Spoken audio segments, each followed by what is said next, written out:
Hi friends, ఎలా ఉన్నారు? ఈరోజు మనం చెప్పుకునే అంశము డబ్బుకు కృతజ్ఞతలు చెప్పండి. మనకు శక్తి వచ్చే మార్గాలలో కృతజ్ఞత అనేది రెండవది.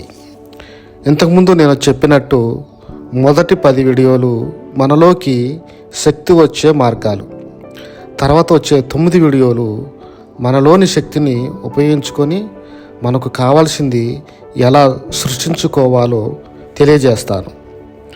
మానవ జాతి చరిత్రలో వేల సంవత్సరాలకు ముందు కూడా కృతజ్ఞత గురించి బోధించారు. అన్ని మతాలలో కూడా కృతజ్ఞత గురించి చెప్పబడింది. కృతజ్ఞత వల్లే మీకు డబ్బు ఒక ప్రవాహంలాగా వస్తుంది. కృతజ్ఞత వల్లే మీ సంపద నిలిచి ఉంటుంది, ఇంకా ఎక్కువ అవుతుంది కూడా. కృతజ్ఞత భావం ఎక్కువగా ఉన్న వారి జీవితాలు చాలా అద్భుతంగా మారిపోతాయి. మనస్ఫూర్తిగా థ్యాంక్ యూ అనే మాట అనండి. మీలో ఎంత ఎక్కువ కృతజ్ఞత ఉంటే అంత మంచి ఫలితాలు అందుకుంటారు. ఎవరి దగ్గరైతే కృతజ్ఞత ఉంటుందో వారు అధిక ఫలాలు పొందుతారు. ఎవరి దగ్గరైతే కృతజ్ఞత అసలు ఉండదో వారి దగ్గర ఉన్న కాస్త అంటే ఆరోగ్యం, ఆనందం, సంపదలు మయమైపోతాయి. ఇది విశ్వజనీన సూత్రం. మన భావాలకు, మన అనుభూతులకు కూడా శక్తి ఉంటుంది. ఒక విషయం గురించి ఎప్పుడైతే మీరు కృతజ్ఞతలు చెప్పారో దాని అర్థం నేను కలిగి ఉన్నాను అని అర్థం. ఐ హ్యావ్ అని అర్థం. మన దగ్గర లేదు అని చెప్పే ప్రతికూల వాక్యాలు ఒకసారి చూడండి. నా దగ్గర డబ్బు లేదు, నాకు మంచి భాగస్వామి దొరకలేదు, నా పిల్లలు సరిగా లేరు, వారు బాగా చదవటం లేదు, నా ఉద్యోగం నచ్చటం లేదు, నాకు ఆరోగ్యం బాగా లేదు, నేను బిల్లులు ఈఎంఐలు కట్టలేకపోతున్నాను, నేను తినే ఆహారం బాగోలేదు, నాకు మంచి ఇల్లు లేదు, నా జీవితం బాగోలేదు, నా జీవితం నాశనం అయిపోయింది, నాకెవరు సహాయం చేయటం లేదు, నన్ను ఎవ్వరూ గుర్తించటం లేదు, నాకు చదువు రావడం లేదు.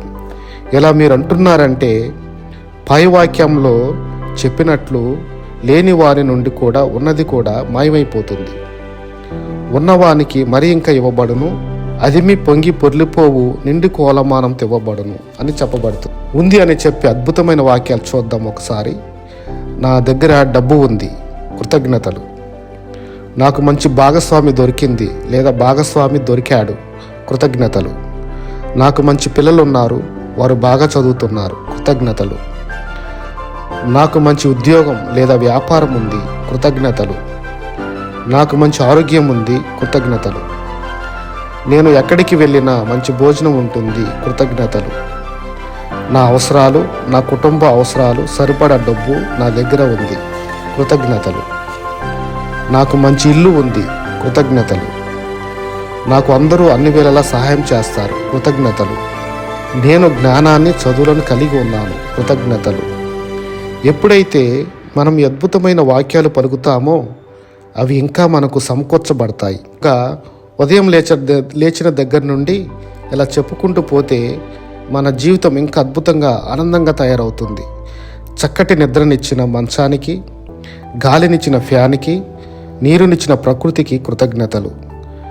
చక్కటి గాలిని, సూర్యకిరణాలను, చక్కని వర్షాన్నిచ్చిన ప్రకృతికి కృతజ్ఞతలు. చక్కని భోజనాన్ని, అవి పండించిన రైతులకు, రుచిగా వండిన అమ్మకు లేదా భార్యకు కృతజ్ఞతలు. నాతో పాటు ఈ ఇంట్లో నివసిస్తున్న కుటుంబ సభ్యులందరికీ కృతజ్ఞతలు. నా సహోద్యోగులకు కృతజ్ఞతలు. నేను ప్రయాణం చేస్తున్న వాహనాన్ని తయారు చేసిన కార్మికులకు, రోడ్లు వేసిన కార్మికులకు కృతజ్ఞతలు. నేను ధరించిన బట్టలు, వాటిని తయారు చేసిన కార్మికులకు, కంపెనీ వారికి, షాపు వారికి కృతజ్ఞతలు. ఈరోజు కలిసిన మిత్రులందరికీ, బంధువులందరికీ కృతజ్ఞతలు. ఇలా చెప్పుకుంటూ పోతే కొన్ని రోజుల్లో మీరు జీవితంలో అద్భుతాలు చేస్తారు. ఇంకా చెప్పుకోవాలనుకుంటే డబ్బు గురించి చెప్పుకోవాల్సి వస్తే ఈ విశ్వంలోని డబ్బు, సంపద, సమృద్ధి, ఐశ్వర్యం ఒక జీవనది ప్రవాహంలాగా నిరంతరం నా వైపు ప్రవహిస్తున్నందుకు కృతజ్ఞతలు. నేను ఖర్చు పెట్టే ప్రతి రూపాయి 1000 రెట్లుగా పెరిగి తిరిగి నా వద్దకు వచ్చినందుకు డబ్బుకు కృతజ్ఞతలు. డబ్బుకు నేను మంచి మిత్రులు, నా యొక్క ప్రతి అవసరాన్ని తీరుస్తున్న డబ్బుకు కృతజ్ఞతలు. ఈ విశ్వంలోని అనంతమైన సంపద నన్ను చేరునుగాక. ఈ విశ్వంలోని ప్రతి అణువు నన్ను డబ్బు, సంపద, సమృద్ధి, ఐశ్వర్యం వైపు నన్ను ప్రేరేపించునుగాక. డబ్బుకు కృతజ్ఞతలు. ఇలా చెప్పుకుంటూ పోతే మీ జీవితం ఒక అద్భుతంగా మారిపోతుంది. కృతజ్ఞత గుణం గొప్పవారి ప్రాథమిక లక్షణం. కృతజ్ఞత అనేది ఒక శక్తివంతమైన ప్రక్రియ. ఇది ఒక దైవీకమైన శక్తి. Thank you friends.